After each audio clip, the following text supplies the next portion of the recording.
The story of the Il-4 bomber begins in the late 1930s, a period when the Soviet Union was urgently modernizing its air force in anticipation of future conflict. The Soviet leadership under Joseph Stalin was acutely aware of the rapid advances in aviation technology taking place in Germany, Britain, and the United States. Heavy bombers were increasingly seen as not only weapons of destruction but also as symbols of national power, capable of projecting force deep into enemy territory. For the Soviet Union, which had traditionally placed more emphasis on short-range tactical aircraft, the challenge was to create a medium to long-range bomber that could rival foreign designs while being simple enough to produce in large numbers under the strains of war. At the center of this effort was Sergei Ilyushin, a designer who had already established himself with the development of reliable and rugged aircraft suited to the needs of Soviet doctrine. In 1936, his team began work on a twin-engine bomber designated the DB-3, or Dalny Bombardirovshchik, long-range bomber. The DB-3 was conceived to fulfill a new Soviet requirement for an aircraft capable of carrying significant bomb loads over distances exceeding 3,000 kilometers. At a time when the Red Air Force lacked a true strategic bomber, this design was seen as a crucial step forward. The DB-3's development reflected both ambition and compromise. Soviet industry faced significant limitations in terms of engine technology, metallurgy, and precision manufacturing compared to its Western counterparts. Nonetheless, the design bureau pursued a streamlined monoplane with all-metal construction, retractable landing gear, and an enclosed cockpit, features that placed it on par with contemporary German and American designs. Early prototypes were powered by M85 radial engines, later replaced by more reliable M87 and M88 models, which provided improved range and payload capabilities. One of the design's defining characteristics was its emphasis on operational practicality. The DB-3 was relatively lightweight for its class, with a slim fuselage that reduced drag and extended its range. It could carry a bomb load of up to 2,500 kilograms on shorter missions or around 1,000 kilograms over extended distances. Defensive armament was modest, consisting of a combination of 7.62 mm Shkes and later 12.7 mm UBT machine guns in dorsal and ventral positions. While this armament provided only limited protection against enemy fighters, Soviet planners believed that long-range missions would rely on speed, altitude, and night operations to reduce vulnerability. The timing of the DB-3's development proved fortuitous. By 1937-1938, as tensions in Europe and Asia escalated, the aircraft entered production and quickly demonstrated its strategic potential. In 1939, during the Winter War against Finland, DB-3s were used in combat, albeit with limited effectiveness due to poor navigation and harsh weather conditions. These early operational experiences revealed both the strengths and weaknesses of the design. The aircraft was praised for its range and reliability, but shortcomings in defensive armament and bomb-aiming equipment were evident. In 1940, as production continued, Ilyushin's bureau introduced the DB-3F, an improved version with refined aerodynamics, strengthened structure, and upgraded engines. This model represented the culmination of early Soviet bomber design and became the basis for the aircraft that would later be designated the Il-4 in 1942. The DB-3F, with its enhanced performance, greater range, and better defensive layout, entered service just as the Soviet Union faced its gravest test, the German invasion of June 1941. The origins of the Il-4 therefore reflect a combination of foresight and necessity. Conceived in the interwar years as part of the Soviet Union's attempt to create a long-range strike capability, the aircraft emerged from the pressures of rapid industrialization and the looming threat of modern warfare. It was neither as advanced as the American B-17 nor as heavily armed as the German Heinkel, He-111, but it offered the Red Air Force something it had previously lacked, a bomber that could carry the war beyond the immediate battlefield and into the enemy's rear areas. In this sense, the Il-4's story begins not with glory, but with pragmatism. It was a machine designed to meet the Soviet Union's urgent need for a long-range bomber, forged in a period of both ambition and technological limitation. Yet within a few years, this unassuming aircraft would etch its name into history as the first Soviet machine to strike the heart of Berlin, delivering a symbolic blow at a time when the Red Army was reeling from devastating losses on the ground. The DB-3F, which would later be redesignated the Il-4, entered its prototype and testing phase at a critical juncture in Soviet aviation history. In 1939, test flights of the improved model began under the oversight of Ilyushin's Design Bureau and the state testing authorities of the Red Air Force. Engineers sought to address many of the shortcomings identified in earlier DB-3 operations while maintaining the aircraft's essential qualities of range and payload. The testing process revealed both strengths and limitations. Early trials with the M88 engines provided by Tumansky showed an increase in power and efficiency over the M87, allowing the bomber to achieve a maximum speed of around 430 km per hour at altitude. Its operational ceiling of approximately 9,200 meters offered some protection from interception, though it was still vulnerable to determined enemy fighters. Range testing confirmed that the aircraft could cover up to 3,800 kilometers under light payload conditions, making it one of the few Soviet bombers capable of true long-distance operations. This endurance would later prove decisive in missions directed deep into enemy territory. Flight tests also demonstrated the practical challenges of the design. The bomber's narrow fuselage and relatively small defensive positions left crews exposed. The dorsal and ventral machine gun emplacements provided only partial coverage, and blind spots remained a recurring complaint. Furthermore, early versions suffered from reliability issues with their engines, particularly at high altitudes or in extreme weather conditions. Modifications were made to improve cooling and lubrication systems, but Soviet industry struggled to ensure uniform production standards across different factories. Despite these issues, the DB-3F was cleared for production. Its performance placed it ahead of most existing Soviet bombers, which were largely obsolete by the outbreak of war. The final test reports acknowledged deficiencies but emphasized that the aircraft's range and payload justified its entry into service, especially given the urgent need for modern long-range bombers in the Red Air Force.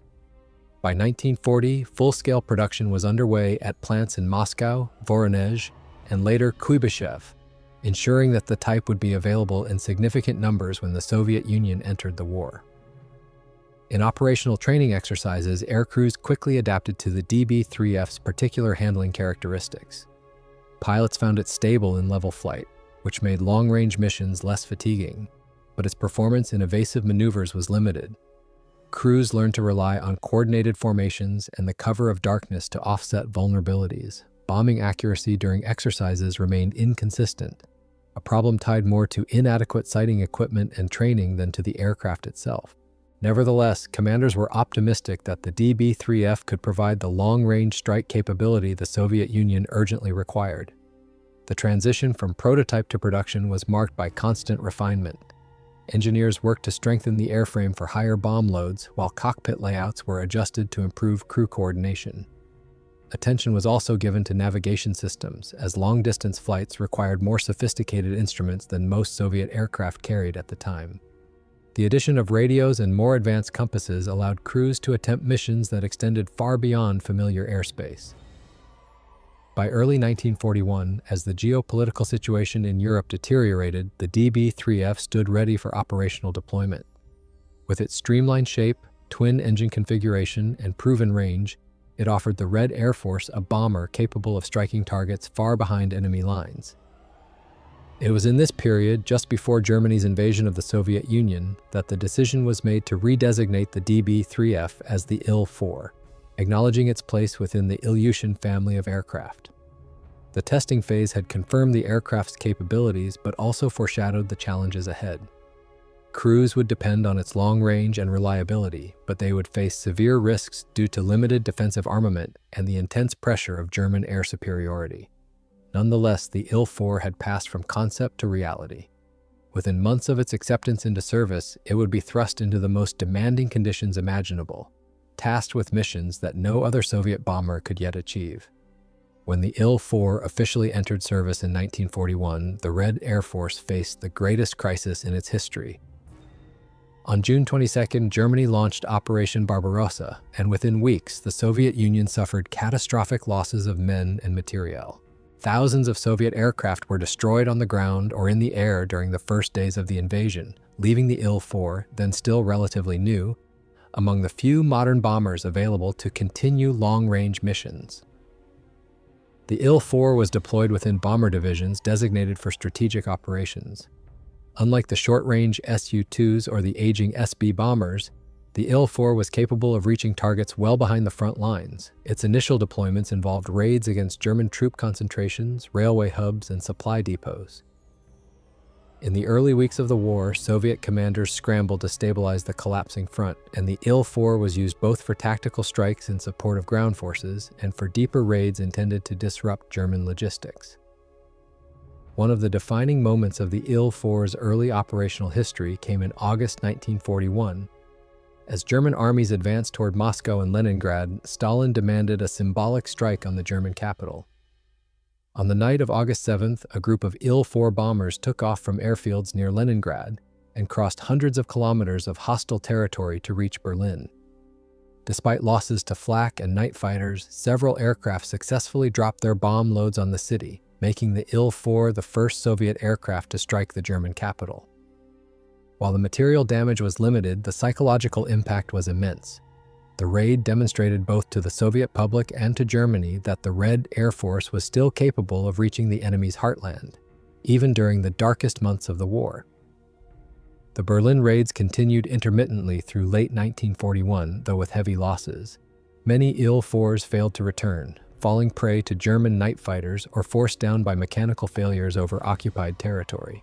Crews who survived spoke of the extreme demands of these missions, navigating at night over enemy territory with limited instruments, often in poor weather, with only the endurance of their aircraft and their own skill keeping them alive. For Stalin, however, the propaganda value justified the risks, and the Il-4 earned a unique place in Soviet wartime history. Outside these high-profile missions, the Il-4 carried out relentless long-range strikes against German supply lines. Trains, bridges, and depots across occupied Poland, Belarus, and Ukraine became regular targets. These raids were often conducted at night to minimize exposure to German fighters.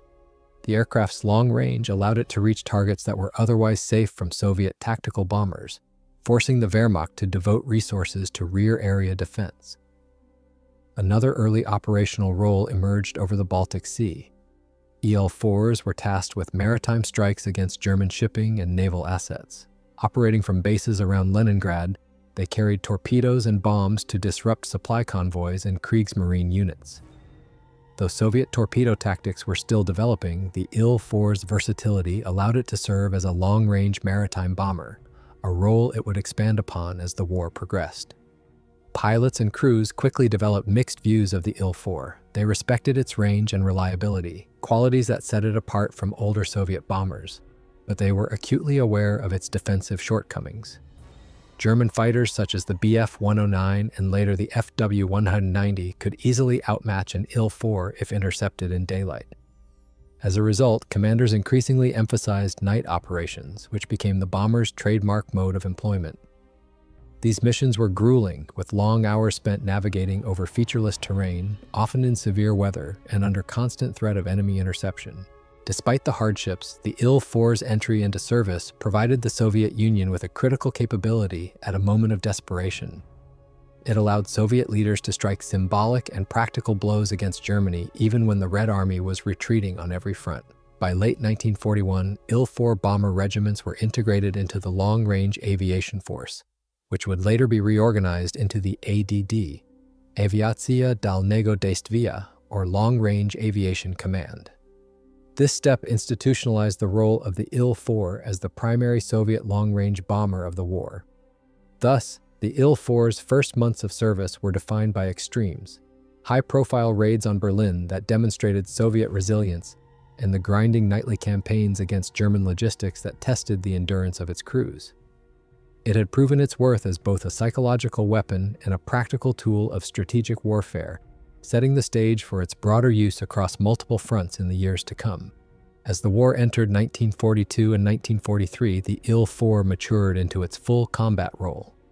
With Soviet industry reorganizing after the initial disasters of 1941, production of the bomber increased, and the Long-Range Aviation Command began to standardize its use in coordinated campaigns. By then, the Il-4 was no longer an experimental tool for propaganda raids.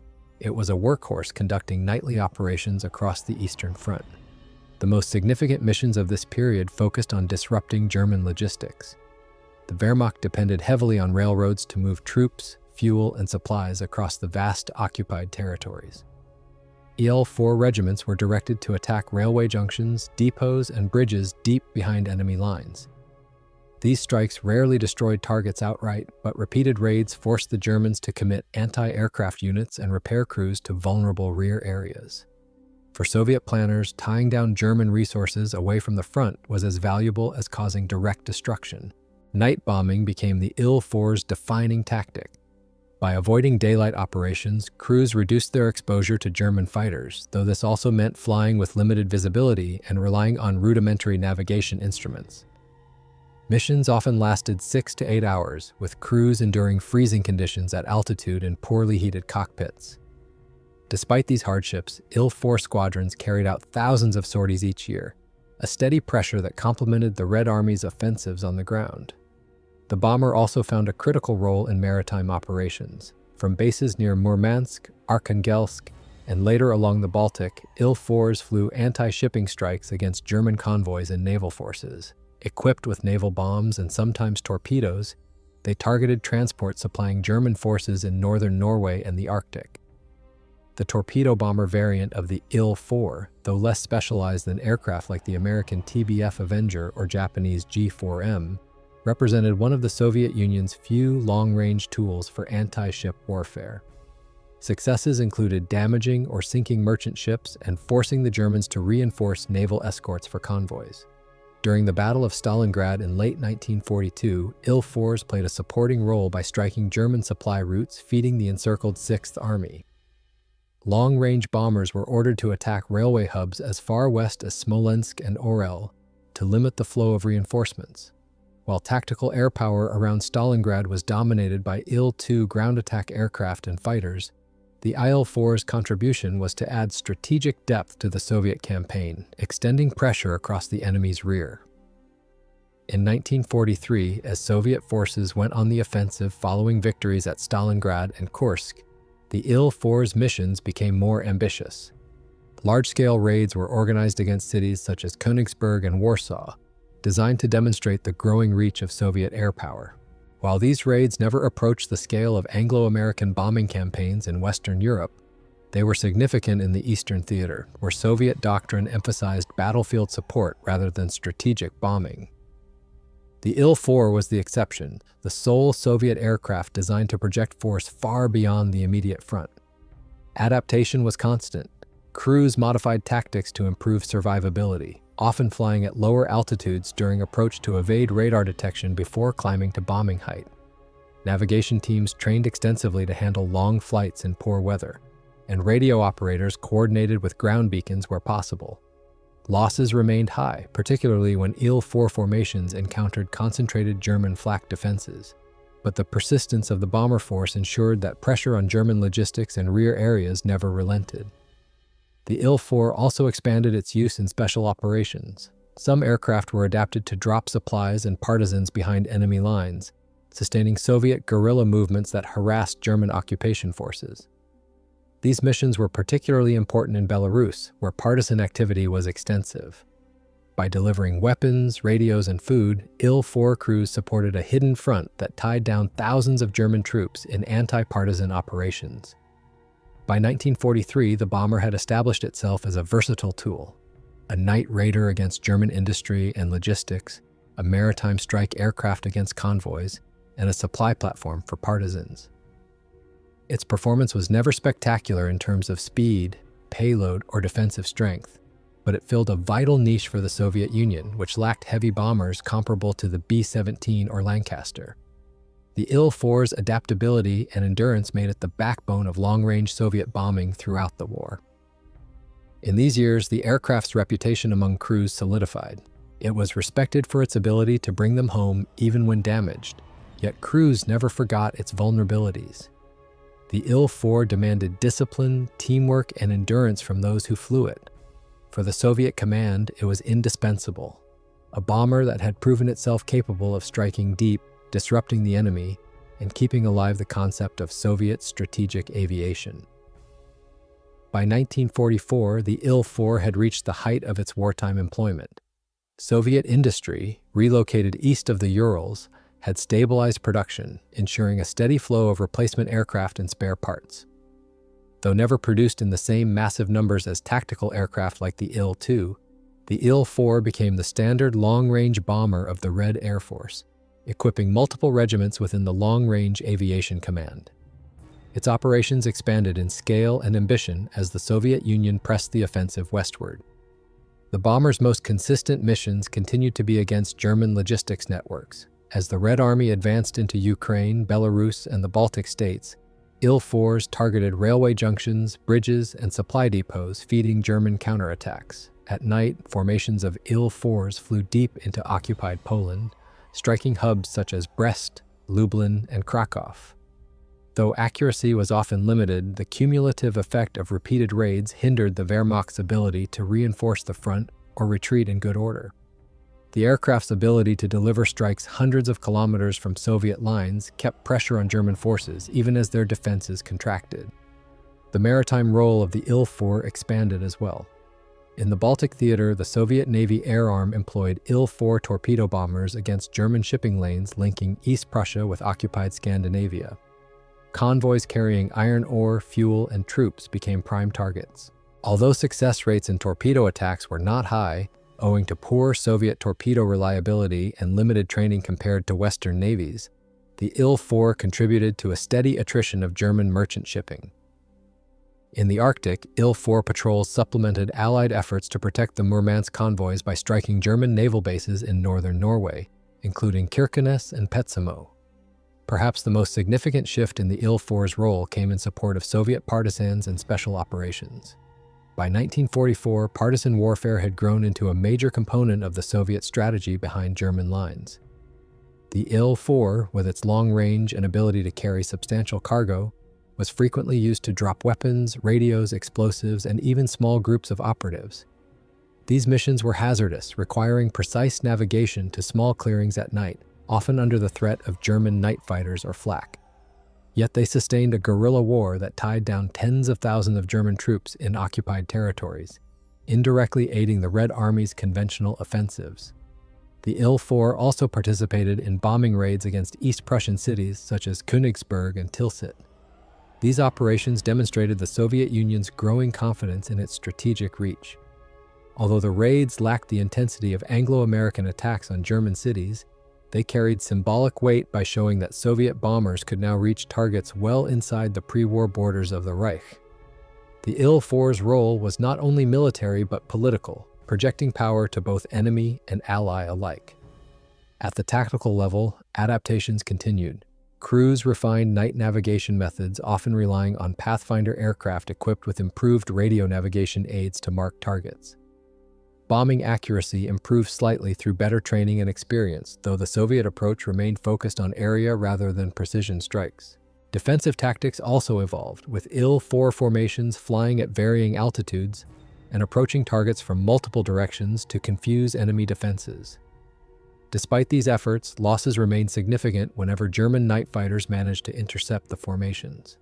By this stage of the war, German air defenses were strained by the demands of defending against massive Anglo-American bombing raids in the West, which indirectly benefited Il-4 operations.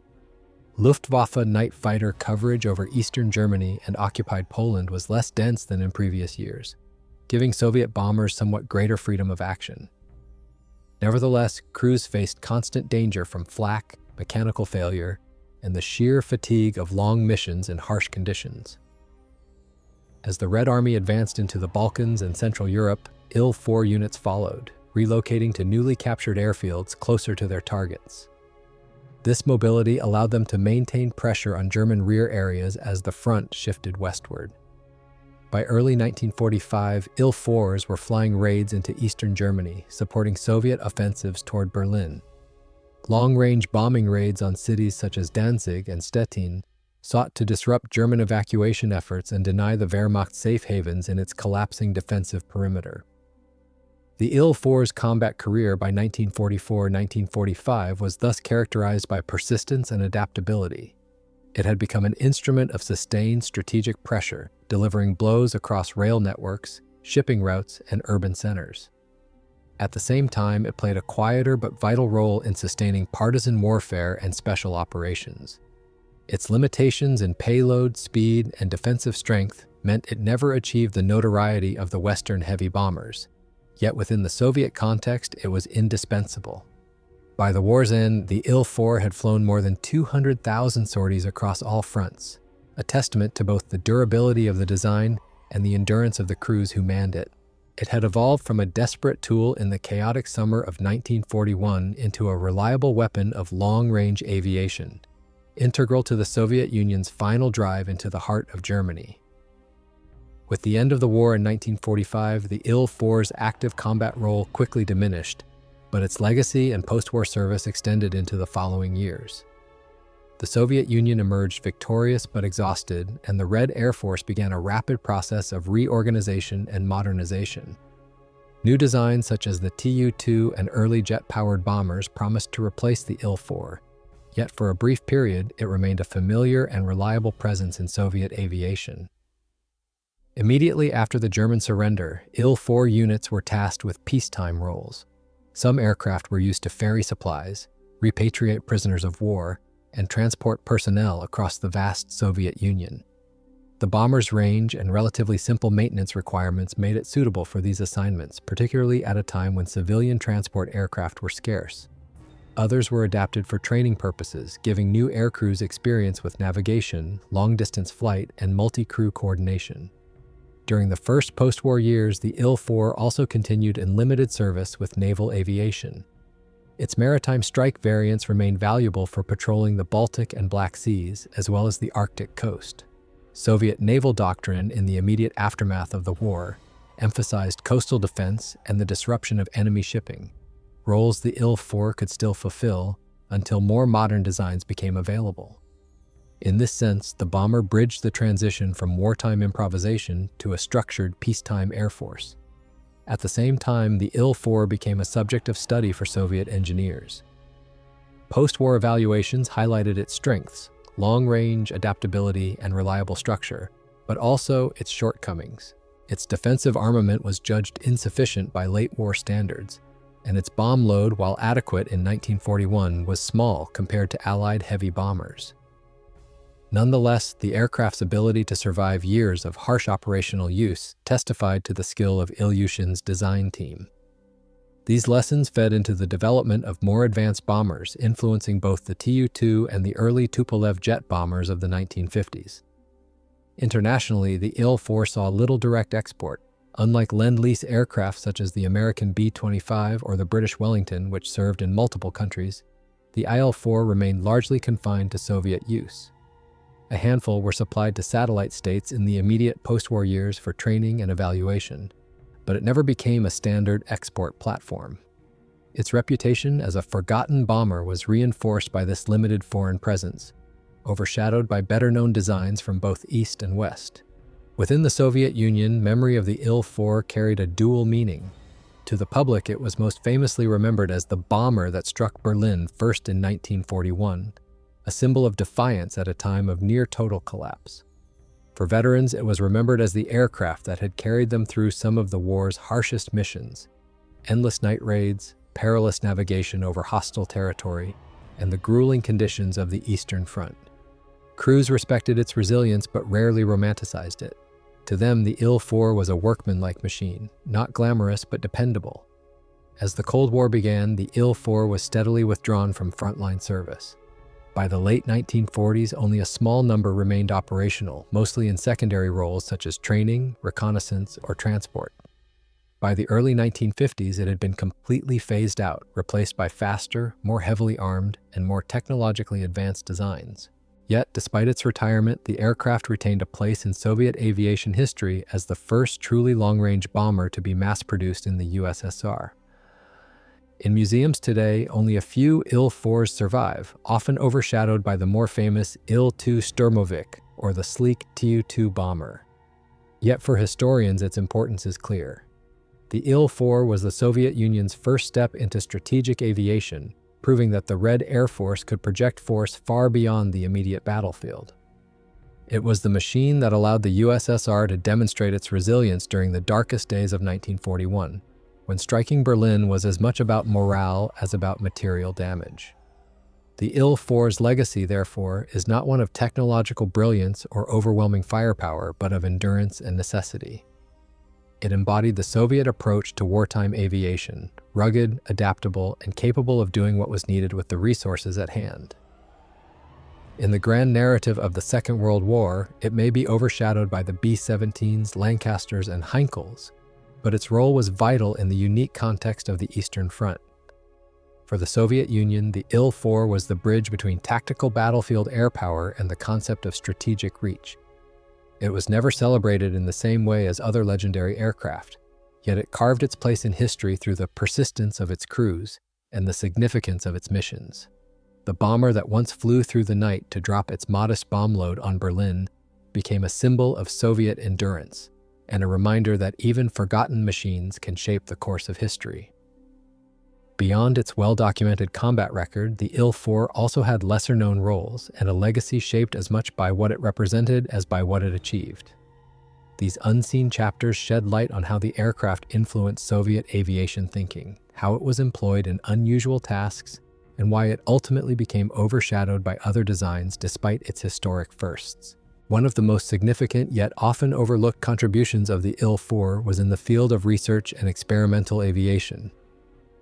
After the war, a number of surviving airframes were repurposed as testbeds. Engineers fitted them with experimental navigation equipment, radio systems, and bomb sights, using the rugged platform to trial technologies intended for future Soviet bombers. Some Il-4s were employed in studies of long-range flight endurance and Arctic operations, testing de-icing equipment and cold weather performance. In this way, the aircraft continued to serve even after it was no longer suitable for frontline bombing missions. Another forgotten chapter lies in the Il-4's role in supply and partisan operations. During the war, it had already delivered weapons and food to partisan groups, but post-war research revealed that some Il-4 units also conducted clandestine missions in occupied territories. These included inserting intelligence operatives, retrieving downed Soviet airmen, and dropping specialized sabotage teams. The aircraft's range and ability to fly at night made it uniquely suited for such covert tasks. And while the details of many missions remain classified, surviving crew memoirs testify to the extreme risks undertaken in flights where secrecy was paramount. Though primarily known as a bomber, the Il-4 also had an influence on naval aviation doctrine. Its torpedo bomber variant introduced the Soviet Navy to the concept of long-range maritime strike, a role later developed with specialized aircraft in the Cold War era. The lessons learned, particularly the challenges of coordinating torpedo drops, low-level approaches, and navigation over open sea, shaped training programs and naval tactics well into the 1950s. Without the Il-4's experimental maritime service, Soviet naval aviation might have faced an even steeper learning curve in the jet age. The Il-4 also carried with it unfulfilled projects and plans. During the war, engineers considered upgunned variants with heavier defensive armament, including 20mm cannon, as well as versions with more powerful engines to increase payload. These projects, however, were abandoned in favor of producing as many standard bombers as possible. Post-war proposals to refit the Il-4 for reconnaissance or electronic warfare roles also surfaced, but were quickly superseded by newer designs. In this sense, the Il-4 was a victim of rapid technological change, its evolutionary path cut short by the arrival of the Tu-2 and subsequent jet bombers. Culturally, the Il-4 was not celebrated in the same way as the Il-2 Sturmovik or the Yak and La series fighters. Its crews often felt overlooked despite the extreme demands of their missions. This lack of recognition stemmed partly from Soviet propaganda, which prioritized highlighting tactical air power that directly supported the Red Army. Strategic bombing was never as central to Soviet doctrine as it was to the Anglo-American war effort, and thus the Il-4's contribution remained less visible in the official narrative of the Great Patriotic War. For many years after the conflict, its name appeared only in specialist studies and veteran memoirs rather than in public commemoration. Yet among those who flew it, the Il-4 retained a strong reputation. Memoirs described the aircraft as demanding but reliable, a machine that gave crews a chance to accomplish missions others could not. veterans spoke of the endurance required for 8-hour night flights, of the ever-present dangers of flak and fighters, and of the satisfaction in striking targets that seemed beyond reach. For them, the Il-4 was not forgotten, but rather remembered as the bomber that carried them into the heart of danger, and sometimes brought them home against the odds. In modern times, the Il-4 has seen a quiet revival of interest among historians and aviation enthusiasts. Its role in the first Soviet raid on Berlin has ensured it a place in the broader story of the Second World War, and surviving aircraft in museums serve as rare reminders of the Soviet Union's early steps into long-range aviation. Though overshadowed by more famous bombers of the era, the Il-4 represents a crucial stage in the development of Soviet air power, a bridge between the tactical focus of the 1930s and the strategic ambitions of the post-war years. Ultimately, the unseen chapters of the Il-4's story reveal a machine that was more versatile, more widely used, and more significant than its low profile in popular history suggests. From clandestine missions and maritime strikes to research platforms and experimental variants, the Il-4 proved itself far more than a bomber. It was a symbol of endurance, adaptability, and the Soviet Union's determination to strike back at its enemies in the darkest years of the war. In this, its legacy endures, even if its name is too often left in the shadows of history. By the late stages of the war, as the Red Army closed in on Germany, the Il-4 continued to fly long-range missions, but its place in Soviet strategy was gradually shifting. The bomber had proven its worth as a tool for deep strikes, partisan support, and maritime operations, yet the pace of technological change was rapidly overtaking it. With newer aircraft such as the Tu-2 entering service in greater numbers, the Il-4's role was increasingly relegated to specific niches. Still, its persistence through to 1945 and beyond added an important final chapter to its combat story. During the offensives of 1944-1945, Il-4 formations were directed against key German cities and ports along the Baltic and in East Prussia. Targets included Königsberg, Danzig, and Stettin, as well as German evacuation convoys fleeing the advancing Soviet armies. In these campaigns, the Il-4 demonstrated both its continued utility and its limitations. Night raids often forced German defenders to divert fighters and anti-aircraft batteries from the collapsing front. Yet the bomber's relatively small payload compared to Western heavy bombers limited the scale of destruction. Soviet commanders, however, valued the psychological and logistical effects as much as material damage. In the maritime theater, the Il-4 played a role in Operation Hannibal, the German evacuation of hundreds of thousands of civilians and soldiers from East Prussia and the Baltics in early 1945. Soviet long-range aviation, including Il-4s, targeted ports and shipping routes, attempting to disrupt the massive evacuation effort. While Soviet bombers never sank high-profile ships on the scale of the Wilhelm Gustloff or General von Steuben, both destroyed by submarines, they contributed to the constant pressure on German sea lanes, complicating the evacuation and adding to the chaos of Germany's final months. The bomber also remained active in partisan and supply missions deep into 1944. As the Red Army advanced westward, many partisan groups were integrated into regular forces, but Il-4s still dropped supplies to isolated fighters and carried out reconnaissance flights over regions not yet secured. These missions highlighted the adaptability of the aircraft, which could be fitted with cameras, cargo containers, or paratrooper gear as needed. Even near the end of the war, the Il-4 was being asked to perform tasks beyond its original design. Technologically, however, the Il-4 was becoming outdated. Its speed of around 430 km/h was now far below that of German fighters like the FW-190 and Me-262 jet, making daylight operations suicidal. Night raids reduced losses, but navigation and bombing accuracy remained limited, even with improvements in Soviet radio beacons and bomb sites. Crews relied heavily on experience, improvisation, and sheer endurance. By comparison, Western allies were employing heavy bombers with 4 engines, larger payloads, and sophisticated radar systems. The Il-4 remained a 2-engine, medium-load bomber, adequate for Soviet doctrine, but increasingly outclassed in the global context of strategic aviation. Despite these shortcomings, the Il-4 retained symbolic importance.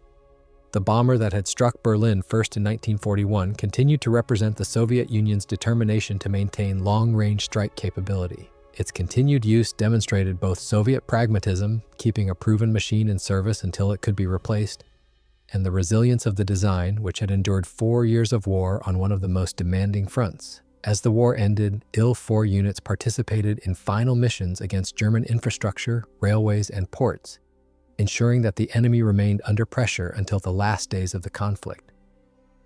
After Germany's defeat, some Il-4 regiments were retasked for operations in the Far East against Japan. In August 1945, Il-4s flew long-range bombing raids against Japanese positions in Manchuria and northern China during the Soviet offensive there.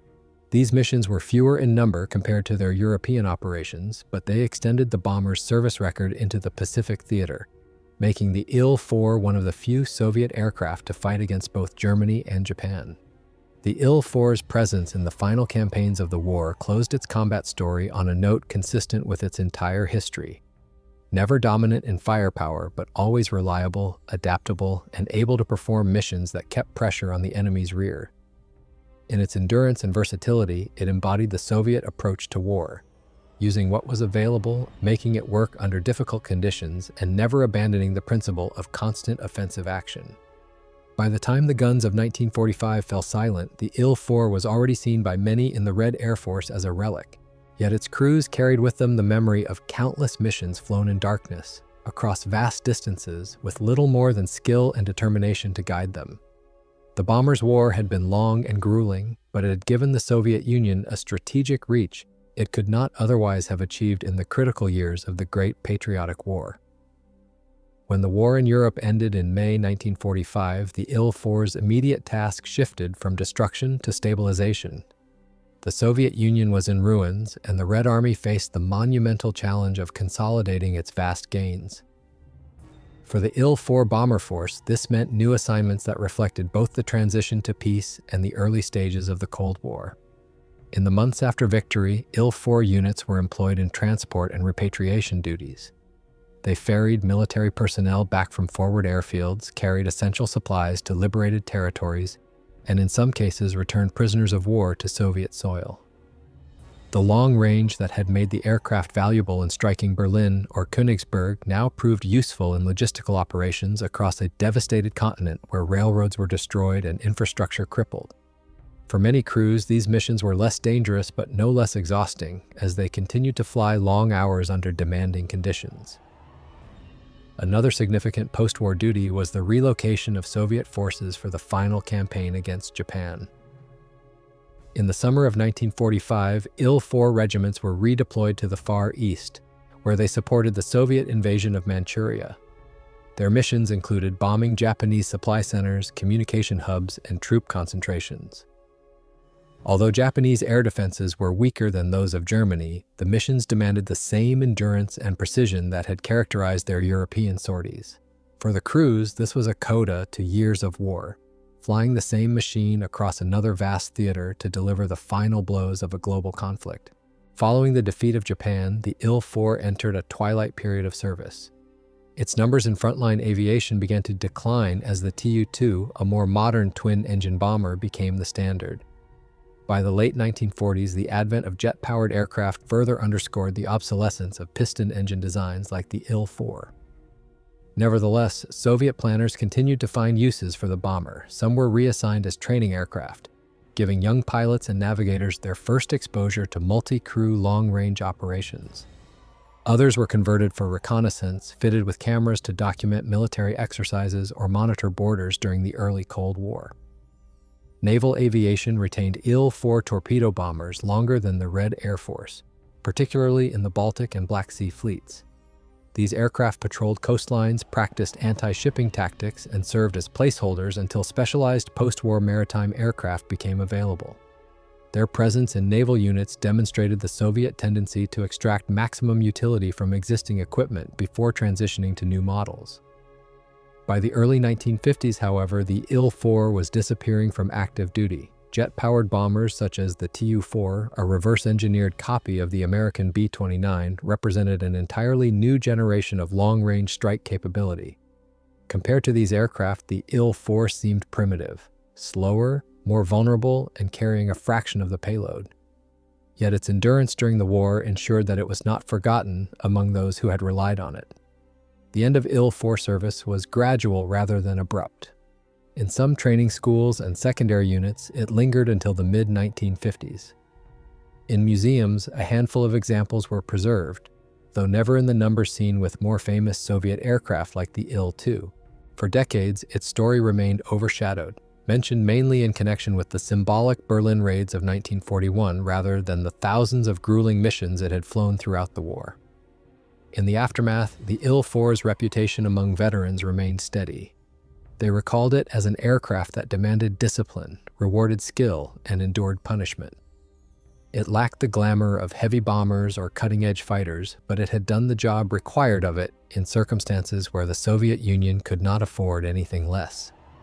For the crews, it represented survival, endurance, and a quiet kind of effectiveness that did not depend on headlines.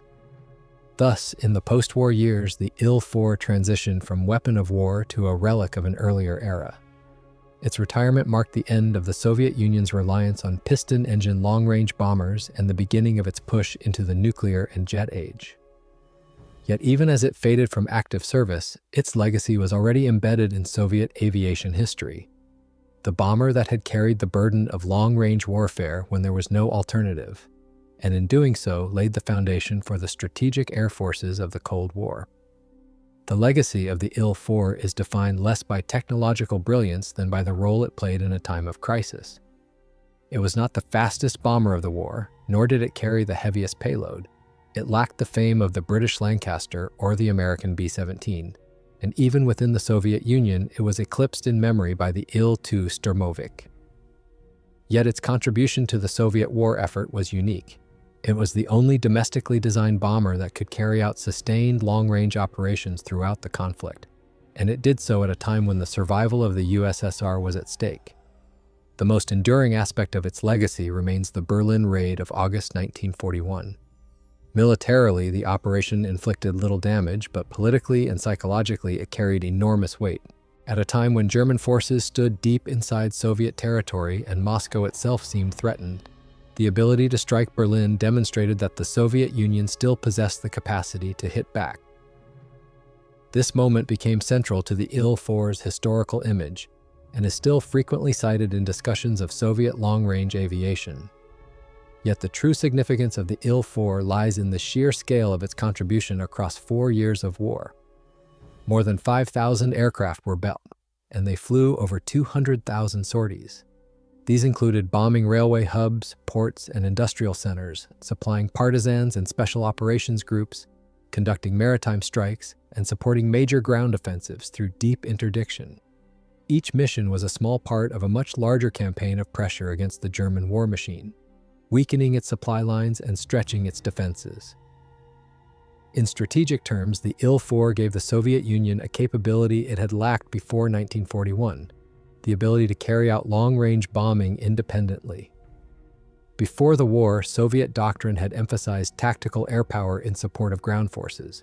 The Il-4 forced commanders to experiment with strategic concepts even if they never developed them to the scale of Anglo-American bombing campaigns. In doing so, the aircraft helped expand Soviet thinking about air power and paved the way for the Tu-2, Tu-4, and later jet bombers that would become central in the Cold War.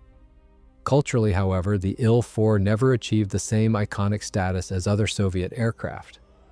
This reflected both propaganda priorities, emphasizing battlefield support, and the soldier's aircraft Il-2, and the relatively modest scale of Soviet strategic bombing compared to Western allies. For decades, the Il-4 was remembered mainly in specialist circles, its broader story hidden behind more dramatic narratives of tank battles, artillery duels, and tactical air power. Only in recent years has scholarship begun to fully reassess its place in the wider war effort.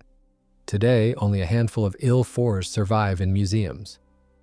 For visitors, they offer a glimpse into a machine that was once at the forefront of Soviet endurance. Unlike the polished icons of Western aviation history, the Il-4 represents a different story, one of improvisation, adaptation, and perseverance under conditions of extreme adversity. It speaks less of technical perfection than of resilience, the ability to keep flying, to keep striking, to keep pressure on an enemy far stronger in material terms. Its broader legacy lies in how it shaped Soviet aviation doctrine after the war. The experiences of Il-4 crews in long-range missions, night navigation, maritime operations, and special supply drops informed training and planning for the next generation.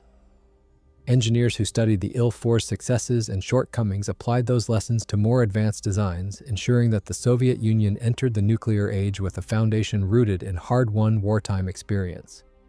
In the end, the Il-4 was not a bomber designed to dominate headlines or redefine warfare. It was a bomber that performed when there was no other option, a machine that kept the concept of Soviet strategic reach alive during years when defeat seemed possible.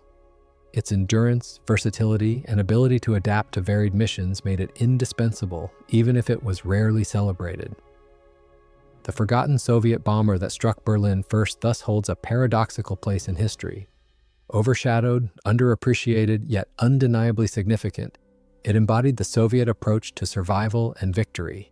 Not brilliance or glamour, but persistence, sacrifice, and the relentless will to fight until the end. In this quiet way, the Il-4 left a mark that extended far beyond its final flight.